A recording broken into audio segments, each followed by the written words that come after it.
Iepriekš esmu runājis gana daudz par LIA digitalizācijas grantu, un esmu stāstījis arī to, ka, ja granta ietvaros, sākotnēji jāiegulda sava nauda, un tad granta formātā tā nauda atnāk atpakaļ, un ja savas naudas sākumā nav, tad iet uz Altumu un prasa aizdevumu. Altums ar LIA ļoti draudzējās. Vispār LIA, Altums un Lauku atbalsta dienas draudzējās, jo tās visas tā kā valsts struktūras. Un tad tiek piešķirts Altuma aizdevums, tu to projektu realizē, un tad grants atnāk atpakaļ. Tu vari pēc tam viņu novirzīt Altuma daļai dzēšanai, vai arī investēt tālāk biznesa attīstībā.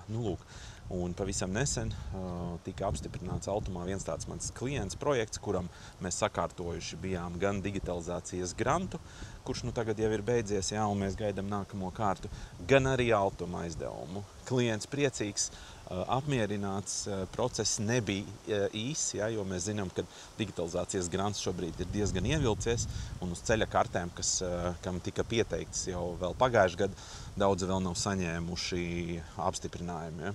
Tā kā tas viss ir iespējams, tas, ko es stāstu, tas viss ir iespējams. Ja tev interesē, kurš uzņēmums to ir izdarījis, lai sazinātos ar viņiem, varbūt noskaidrotu atsauksmes par mani, dod ziņu, es pastāstīšu. Bet tas bija iespējams, mēs to izdarījām, klients priecīgs, tagad viņam ir nauda projektu realizēt, un pēc tam viņš pusi no tās naudas dabūs atpakaļ.